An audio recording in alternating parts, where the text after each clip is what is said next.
Hello guys, how are you? I hope all of you are fine. तो आज हम English का first chapter का एक लास्ट टॉपिक जो हमारा बचा था वो हम करेंगे। उस टॉपिक का नाम है आपका बैरियर्स टू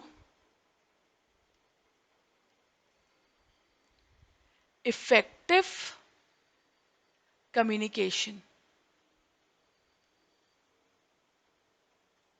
मतलब हमने पढ़ा था ना, इफेक्टिव कम्युनिकेशन मतलब आप सामने वाले को वही बात कन्वे कर पा रहे हो जो एग्जैक्टली वाकई में आपके दिमाग में चल रही है। बट कभी कभार कुछ बैरियर्स, कुछ रुकावटें आपको फेस करनी पड़ सकती है कम्युनिकेशन के दौरान। तो बैरियर का मतलब क्या बताया मैंने?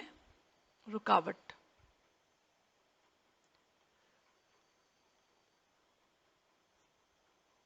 ठीक है, तो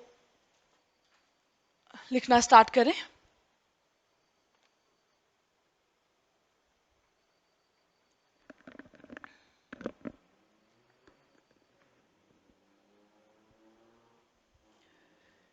ठीक है, तो बैरियर्स मतलब जब इफेक्टिव कम्युनिकेशन, मतलब कम्युनिकेशन प्रॉपरली नहीं हुआ, कुछ रुकावट आई, इसका मतलब क्या आ रहा है? बैरियर, कोई रुकावट आ रही है, कुछ हर्डल आ रहा है। राइट? तो अब रुकावटें किस किस प्रकार की हो सकती हैं? पहली रुकावट इज फिजिकल। फिजिकल मतलब ये कैसे रुकावट की बात कर रहा है? जैसे बड़ी सी बिल्डिंग है, राइट? बहुत दूर है बिल्डिंग मुझसे, मैं वहां पे कोई पर्सन खड़ा है, मैं उससे कम्युनिकेट करने की कोशिश करना चाह रही हूँ, बट हमारे बीच में क्या आ रहा है? कई सारे बिल्डिंग्स और हैं, हम दोनों दूर दूर हैं। तो कैसे यहाँ पे कैसा बैरियर आ गया? Physical barrier. राइट? या कुछ नेटवर्क इश्यूज आ गए, मैं किसी को फोन कर रही हूँ या व्हाट्सएप कॉल मैंने करा है, बट नेटवर्क की वजह से हमारे बीच में कम्युनिकेशन प्रॉपरली नहीं हो पा रहा है। राइट? या फिर डिस्टेंस, जब बंदा दूर हो तो कम्युनिकेशन में क्या आती है? प्रॉब्लम आती है। या फिर आपका इक्विपमेंट आउटडेटेड है,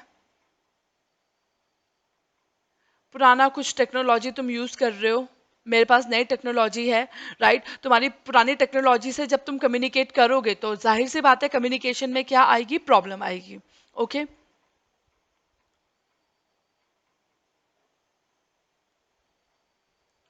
उसके बाद सेकंड प्रॉब्लम, जो सेकंड बैरियर है, वो किस वजह से आ सकता है?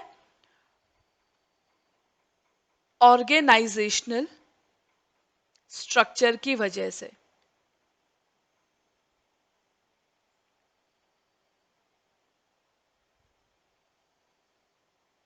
मतलब ये क्या चीज है? देखो, पहले लिख लो साथ साथ। हायरार्की स्ट्रक्चर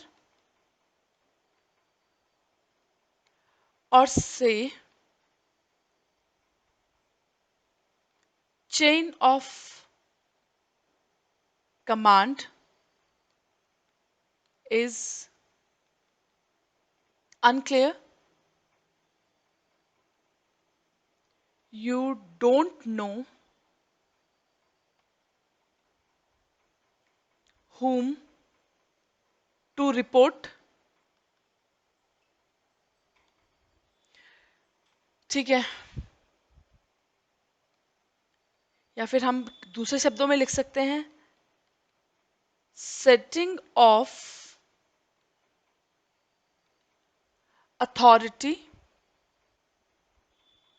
और से जो ऑर्गेनाइजेशन का स्ट्रक्चर है, that is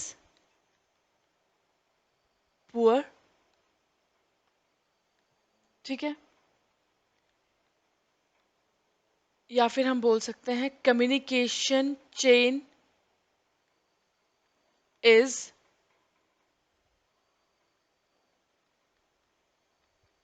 too long.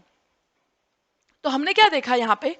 Organisation structure की वजह से भी बैरियर आ सकता है इफेक्टिव कम्युनिकेशन में। जैसे कि हायरार्की, हायरार्की मतलब जैसे कि सबसे ऊपर सीईओ है, फिर उसके नीचे टॉप मैनेजर है, उसके नीचे उनके उनसे जूनियर वाले मैनेजर, उसके नीचे उनसे जूनियर वाले मैसेजेस मैनेजर, और लास्ट में वर्कर्स। ठीक है? तो ये होती है हायरार्की। कभी कभार हायरार्की मतलब chain of command is unclear. आपको कभी कोई एक आपसे ऊपर वाला मैनेजर आके कमांड दे जाता है, कभी कभार सबसे टॉप सीईओ आपके ऊपर कमांड दे जा रहा है, तो आपको पता ही नहीं चलता है कि मुझे किसकी बात सुननी है। राइट अगर मेरे को कोई दिक्कत है, मुझे अपने काम की रिपोर्टिंग देनी है, तो मैं किसको दूं, आपको पता ही नहीं है। राइट तो ये आपकी ऑर्गेनाइजेशन स्ट्रक्चर में प्रॉब्लम है। ओके इसका मतलब यहाँ पे setting of authority is poor. Right अब यहाँ पे वो चीज ढंग से नहीं बता रखी है कि कौन सा बंदा किसको ऑर्डर देगा। कोई भी आ रहा है और आपको ऑर्डर देके चला जा रहा है। ओके या फिर कम्युनिकेशन चेन बहुत लंबी है, कोई भी चीज अगर टॉप सीईओ तक जानी है तो पहले वो अपर के पास जाएगी, उससे ऊपर, थोड़े उससे अपर, फिर थोड़े अपर, फिर लास्ट में जाके टॉप सीईओ तक वो चीजें पहुंचेगी। राइट तो इसका मतलब ऑर्गेनाइजेशन का जो स्ट्रक्चर है, right that is poor. Okay तो उस वजह से भी कम्युनिकेट करने में क्या आ जाती है, रुकावट आ जाती है। राइट मुझे पता ही नहीं चलता कि किससे कम्युनिकेट करूं। Okay the third barrier is language barrier.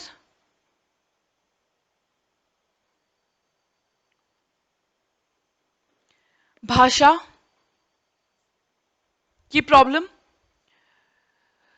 Right अगर तुम एक मल्टीनेशनल कंपनी में काम कर रहे हो, ओके और एक केरलाइट है और एक बंगाली है,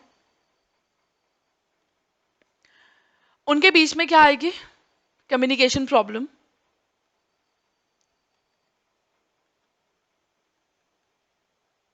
क्योंकि दोनों की भाषा अलग अलग है, तो कम्युनिकेशन में प्रॉब्लम आ रही है। मैं सामने वाले तक अपनी बात पहुंचा नहीं पा रही हूं, क्यों, क्योंकि हमारे बीच में लैंग्वेज का बैरियर है। राइट ड्यू टू लैंग्वेज या लिंग्विस्टिक जिसको बोलते हैं, लैंग्वेज को हम लिंग्विस्टिक भी बोलते हैं।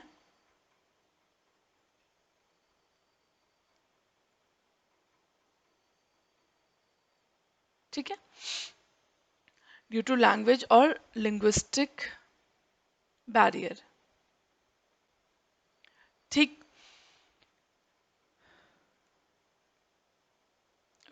इवन दो अब अगर हम अगर हम पंजाबी लैंग्वेज की ही बात करें, तो जो पंजाब में पंजाबी लैंग्वेज होती है वो अलग टाइप की होती है। राइट बट अगर आप बंगाल में रह रहे हो, आप पंजाबी हो, काफी टाइम से बंगाल में रह रहे हो, तो आपका पंजाबी बोलने का तरीका भी क्या हो जाएगा, डिफरेंट हो जाएगा। राइट तो इवन एक सिंगल लैंग्वेज में भी क्या आ सकती है, प्रॉब्लम आ सकती है, क्योंकि वही लैंग्वेज दूसरी जगह किसी और तरीके से बोली जा रही है। राइट अगर हम इंग्लिश की ही बात करें, तो इंग्लिश तो हम इंडियंस भी बोलते हैं, राइट इंग्लिश अमेरिकन भी बोलते हैं, बट उनकी इंग्लिश समझना हमारे लिए थोड़ा मुश्किल होता है, क्योंकि वो एक एक्सेंट क्या हो जाता है वहां पे, डिफरेंट हो जाता है। Right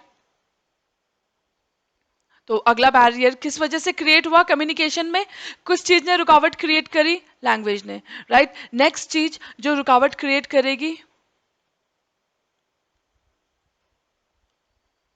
cultural barrier.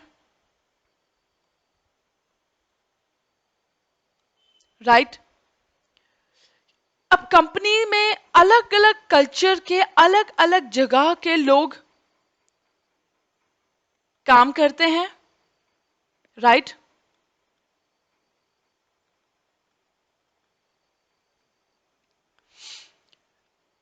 उनका दे में हैव डिफरेंट कल्चर, सबका कपड़े पहनने का तरीका डिफरेंट है, सबके खाने के टेस्ट डिफरेंट है। South Indians they prefer more of idli and sambar. Right अगर हम नॉर्थ इंडिया की बात करें तो पराठे and ghee and all. Okay अगर हम गुजरात की बात करें तो वहाँ पे वड़ा पाव एंड ऑल वो चलता है वहाँ पे। ठीक है बंगाल की बात करें तो they are more into fish and all, वो वहाँ पे वो सब ज़्यादा कंज्यूम करते हैं। तो हमारे कल्चर के हिसाब से हमारे पहनावे में भी चेंज आ जाता है, और हमारे खाने की पीने की हैबिट्स में भी क्या आ जाता है, चेंज आ जाता है। राइट वे ऑफ ग्रीटिंग वो भी सबका अलग अलग हो सकता है।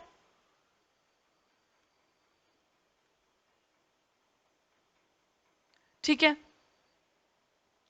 अगर हम अमेरिकन की बात करें तो वहां पे शेक हैंड करना ज्यादा अच्छा माना जाता है, बट इंडिया की बात करें तो हम यहाँ पे नमस्ते करते हैं, वी फोल्ड अवर हैंड्स। ठीक है क्योंकि हमारे यहाँ डायरेक्टली शेक करना उतना हम प्रायोरिटी नहीं देते हैं। ओके, तो अगर हम, तो हो सकता है जो चीज हमारे लिए सही हो वो दूसरे कल्चर के हिसाब से ऑफेंसिव हो, उनके उनको बुरी लगे वो चीज, राइट। बट हो सकता है जो उनके लिए ठीक हो। अब जैसे अगर हम डिस्प्ले ऑफ लव की बात करें तो जब अमेरिका में when they get married, right, तो वो एक किस करते हैं, राइट, दुल्हा ब्राइड एंड ब्राइड ग्रूम एक दूसरे को किस करते हैं, तो वो वहां पे ठीक है। बट इंडिया में वो चीज हम उसको उतना ओपनली वेलकम नहीं करेंगे, राइट। तो क्या यहाँ पे आ रहा है, यहाँ पे कल्चरल बैरियर आ रहा है, राइट। तो example way of greeting, right, some shake hands, ठीक है, some fold their hands,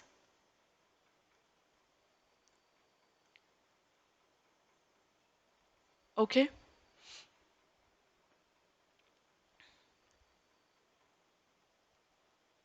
Some signs are offensive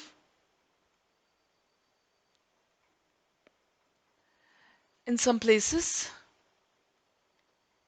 कोई साइन मेरे लिए ठीक होगा, साइन मतलब कोई भी साइन, जैसे ये वाला साइन है हम बोलते हैं गुड, बट ये वाला साइन अफ्रीका में इसको ऑफेंसिव माना जाता है, वहां पे आप ऐसा साइन यूज करोगे तो पिटोगे, राइट। तो कुछ साइन ऐसे हैं हमारे लिए एक्सेप्टेबल हैं, बट दूसरे कल्चर के लिए हो सकता है कि वो उतने एक्सेप्टेबल ना हो। Okay, next is emotional, next emotional barrier, this is point number.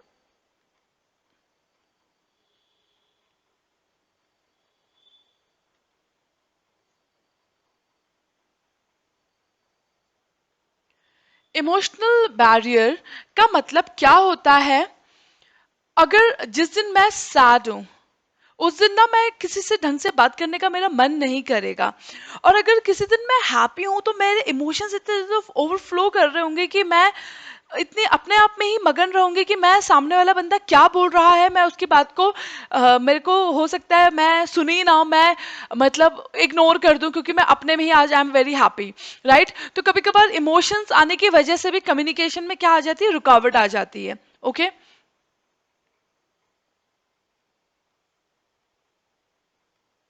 If you are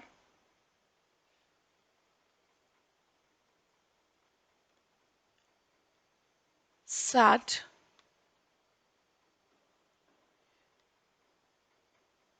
तो क्या होता है, योर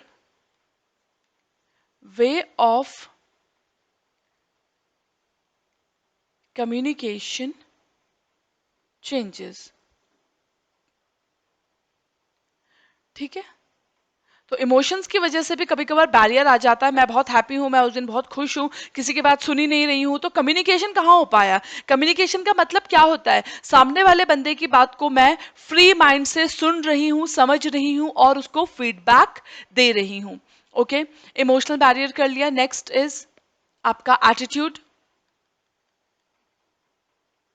एटीट्यूड भी कभी कभार एक रोड़ा हो सकता है, एक हर्डल हो सकता है, एक बैरियर हो सकता है इन इफेक्टिव कम्युनिकेशन।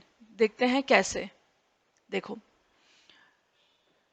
आपका एटीट्यूड कैसा है। कभी कभार कई लोगों का एटीट्यूड होता है जैसा चल रहा है वो खुश हैं, दे आर हैप्पी, उनको चेंज करने का मन नहीं है, राइट। वो दूसरे माहौल में अपने आप को उतने इजीली ढाल नहीं पाते हैं। कई लोग होते हैं बहुत ही एक्टिव होते हैं, उनको कैसे भी सिचुएशन में डाल दो वो इजीली उसकी तरफ क्या हो जाते हैं, they adapt themselves to as per the new situation, ठीक है। तो अगर आपके एम्प्लॉयज हैं कंपनीज में, राइट, कईयों का एटीट्यूड है,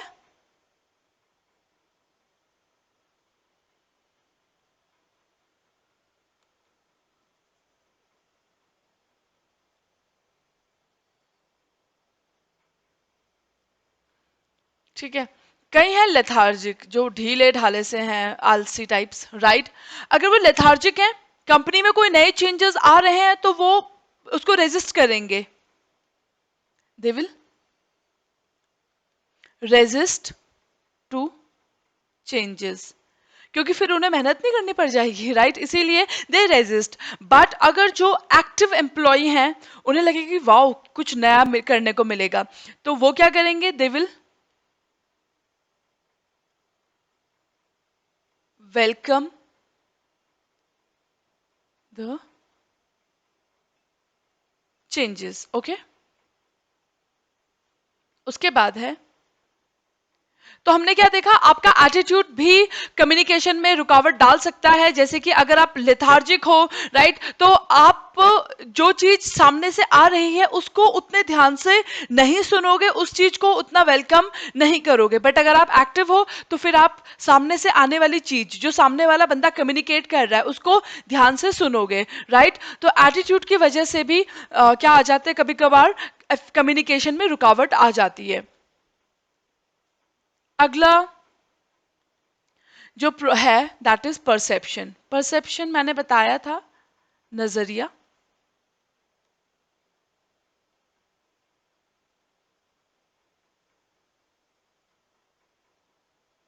आप चीजों को किस नजरिए से देखते हो? कई बार कई लोग बहुत पॉजिटिव होते हैं, हर चीज में वो कुछ ना कुछ पॉजिटिव फाइंड आउट कर लेते हैं। कई लोग होते हैं नेगेटिव, उनको हर एक चीज में कुछ ना कुछ शिकायत ही नजर आती है, राइट? तो आपका नजरिया कैसा है? आपने वो एग्जाम्पल देखा होगा, एक ये ग्लास है,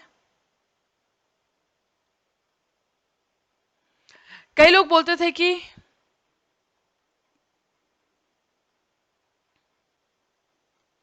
राइट, ग्लास ऑफ वाटर, इसमें तीन एटीट्यूड हो सकते हैं। कई लोग बोलते हैं कि ये आधा भरा है, कई बोलते हैं कि ये आधा खाली है, ठीक है? कई लोग बोलते हैं कि ये पूरा भरा है, आधा भरा है ये हवा से, आधा भरा है पानी से, ठीक है? फुल है, फुल, दैट इज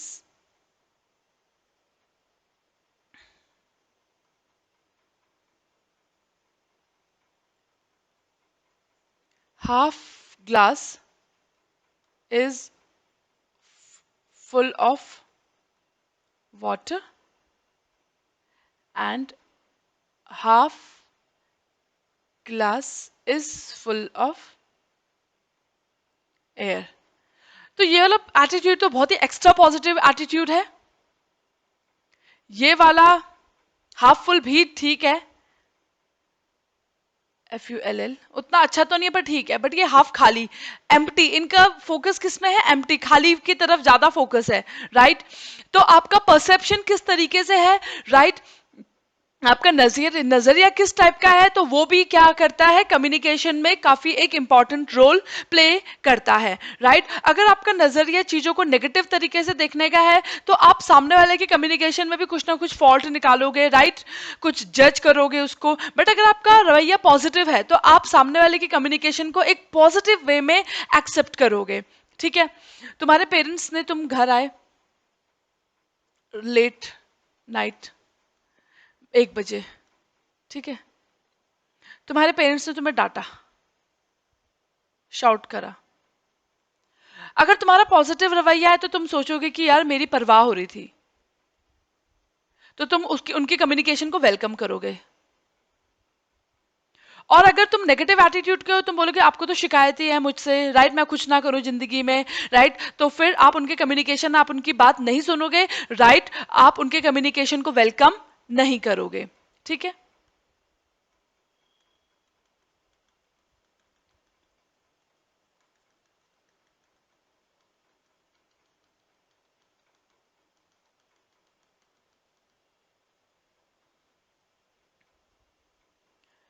ठीक है, तो we are done with perception.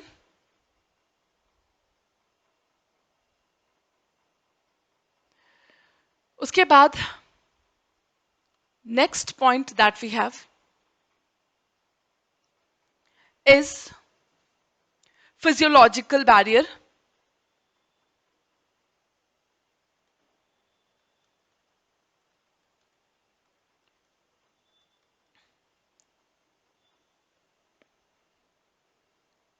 अब आप बोलोगे मैम अभी कुछ देर पहले हमने फिजिकल बैरियर किया था, राइट? उसको, उस फिजिकल को इस फिजियोलॉजिकल से कंफ्यूज नहीं करना है। वो फिजिकल किस चीज से रिलेटेड था? इंफ्रास्ट्रक्चर से रिलेटेड था, बिल्डिंग से रिलेटेड था, नेटवर्क इश्यूज से रिलेटेड था।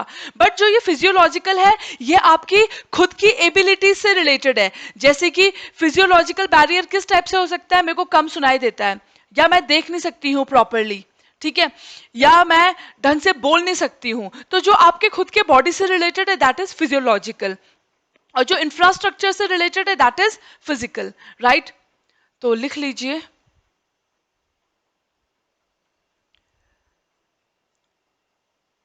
ऊपर जो था ना, फिजिकल जो है हमारा, वो क्या था? रिलेटेड टू इंफ्रास्ट्रक्चर, ठीक है। जबकि जो मैं आपको बता रही हूं, पॉइंट नंबर 1 2 3 4 5 8,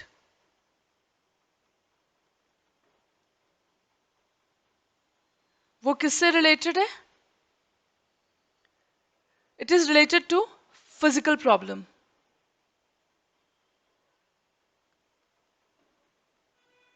ओके,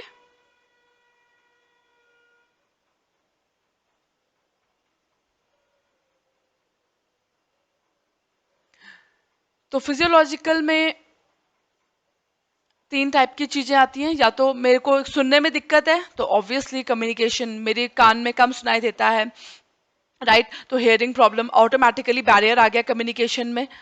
अगर मेरी स्पीच क्लियर नहीं है, राइट, तो अगेन मेरे जो वर्ड्स हैं वो अनक्लियर है, सामने वाले को समझ ही नहीं आएगा मैं क्या बोल रही हूँ, तो अगेन कम्युनिकेशन में क्या आ जाएगी? बाधा आ जाएगी, रुकावट आ जाएगी, बैरियर आ जाएगा। मुझे ढंग से दिखाई नहीं देता है, सामने ब्लैक बोर्ड में टीचर कुछ समझा रहे हैं, मेरे को आईसाइट वीक है, राइट, मेरे को कुछ दिख ही नहीं रहा है, समझ ही नहीं आ रहा है, तो अगेन टीचर की बात मुझ तक कम्युनिकेट नहीं हो पाई, राइट? तो दीज आर फिजियोलॉजिकल बैरियर। अगला इज टेक्नोलॉजिकल, राइट, या फिर इसको हम टेक्निकल नो हाउ भी बोल सकते हैं।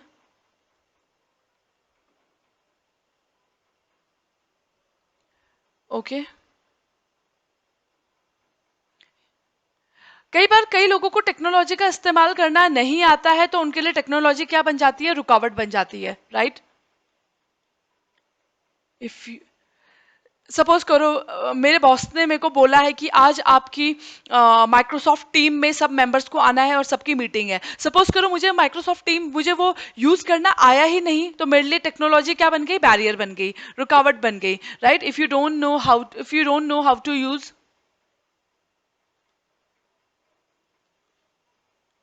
Technology, right? एग्जाम्पल, आपको 4G यूज करना नहीं आता है, या इंटरनेट यूज करना नहीं आता है, या फिर इंटरनेट बैंकिंग आजकल जैसे सब लोग करते हैं, आपको वो नहीं आता है, तो टेक्नोलॉजी आपके रास्ते में क्या बन जाएगी? रुकावट बन जाएगी, right? If you don't know how to use technology, then technology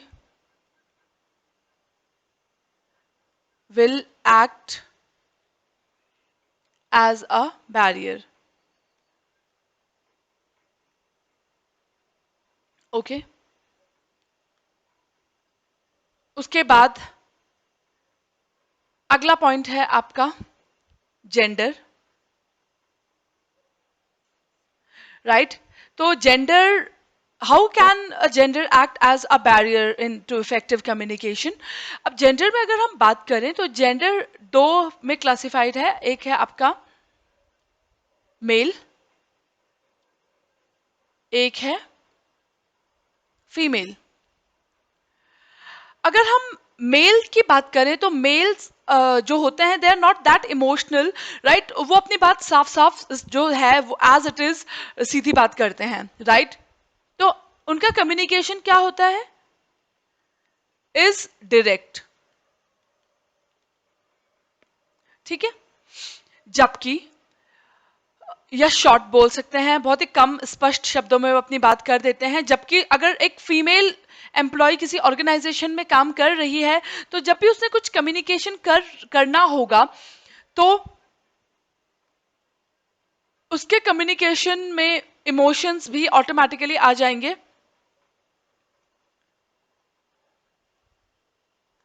in communication emotions में कम, लंबी होगी बात, राइट? तो वो क्या होती है? वर्बोस। उसको हम क्या बोल सकते हैं? वर्बोस, या फिर बोल सकते हैं लेंथी कम्युनिकेशन। ठीक है, तो आपका कम्युनिकेशन क्या होगा? कई बार फीमेल्स की वजह से हो सकता है कम्युनिकेशन में बैरियर आ जाए, बहुत लंबा बोलती हैं, उतना की आवश्यकता नहीं है। कभी कभार मेल की वजह से भी आवश्यकता हो, की वजह मेल्स की वजह से भी कभी कभार क्या हो सकता है? बैरियर हो सकता है, क्योंकि वो इतने शॉर्ट में उन्होंने बता दिया, बट वो टॉपिक ऐसा था कि उसमें काफी डिटेल क्या चाहिए था, डिटेल इंफॉर्मेशन चाहिए थी, बट जो कि मेल ने नहीं बताई, राइट? तो हो सकता है कई बार मेल का जो तरीका है कम्युनिकेशन का वो क्या करे? एक्ट एज अ बैरियर करे। और कई बार फीमेल्स का जो तरीका है कम्युनिकेशन का, कभी कभार वो क्या करे? Act as a barrier. Okay,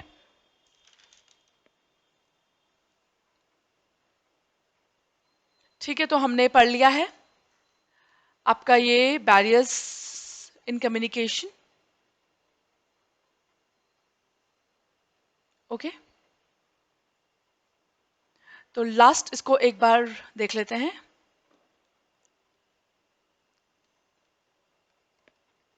तो कम्युनिकेशन में हमने क्या क्या देखा, क्या होता है, कैसे किया जाता है, कितने टाइप्स का होता है, ठीक है? अगर मैं टाइप्स की बात करूं तो वो फर्दर डिवाइडेड था मीडियम में और पर्पस में। मीडियम का अगर मैं फर्दर डिवाइड करूं तो वो था आपका वर्बल। वर्बल फर्दर डिवाइड होता था ओरल और रिटर्न में। और इसका अगला पार्ट होता था नॉन वर्बल। नॉन वर्बल में क्या क्या चीजें आती थी आपका? विदाउट वर्ड्स जो कम्युनिकेशन होता था, आपके कपड़े पहनने के तरीके से भी काफी कुछ कम्युनिकेट होता है। पैरा लैंग्वेज, सिर्फ बोलना ही इंपॉर्टेंट नहीं है, आपका टोन कैसा है, राइट? एस्थेटिक कम्युनिकेशन, वो कम्युनिकेशन जैसे कुछ पिक्चर्स कुछ कम्युनिकेट कर रही हैं, कुछ सजावट का तरीका कम्युनिकेट कर रहा है, राइट? Symbols, right? कई बार बोलने की जरूरत नहीं होती है कौन सिख है, तो सिंबल से पता चल जाता है। अगर he is wearing a cross, इसका मतलब ही इज अ क्रिश्चियन। किसी ने ओम पहना है तो he is a Hindu, right? उसके बाद था आपका विजुअल। विजुअल मतलब जो साइंस में उससे रिलेटेड होता था, पेंटिंग्स और डायग्राम से रिलेटेड। उसके बाद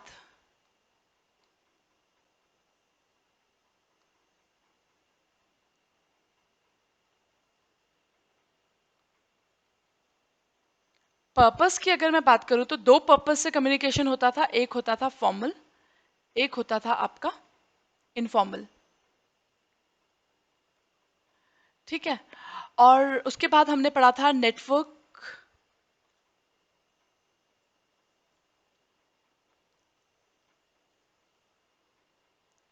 इन कम्युनिकेशन का, राइट? तो उसमें हमने क्या क्या चीजें पढ़ी थी? वर्टिकल, ठीक है, सर्किट। उसके बाद हमने पढ़ा था व्हील एंड स्पोक, स्टार, ठीक है, चेन। उसके बाद हमने पढ़ा था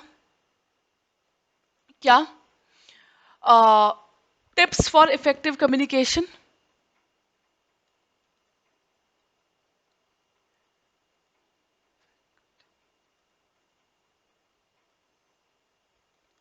उसके बाद हमने पढ़े थे बैरियर्स। ठीक है, टिप्स आपको पता चल गई थी। इफेक्टिव कम्युनिकेशन वो सीज थे, it should be concise, clear होना चाहिए पर्पस, राइट, ब्रेविटी होनी चाहिए, मतलब शॉर्ट होना चाहिए, communication should be complete, right, emotions को अंडरस्टैंड करके कम्युनिकेट करें। उसके बाद आज हमने बैरियर्स पढ़ा। ओके तो बैरियर्स हमने पढ़ा, फिजियोलॉजिकल बैरियर हो सकते हैं, फिजिकल बैरियर्स हो सकते हैं, लैंग्वेज बैरियर हो सकते हैं, राइट, कल्चरल बैरियर हो सकते हैं, लिंग्विस्टिक बैरियर जिसको हम लैंग्वेज भी बोल सकते हैं, राइट, परसेप्शन बैरियर हो सकता है, राइट। परसेप्शन मतलब आप सामने वाले के बारे में क्या सोचते हो। अगर आपने यही सोच रखा है कि सामने वाले को कुछ नहीं आता है, तो वो कुछ भी अच्छी चीज भी बोले तो आपके दिमाग में तो पहले से सेट है उसको कुछ नहीं आता है, तो आप उसके थॉट्स को वेलकम नहीं करेंगे, तो this will act as a barrier to communication. Okay, तो that's all for today's class. Thank you so much.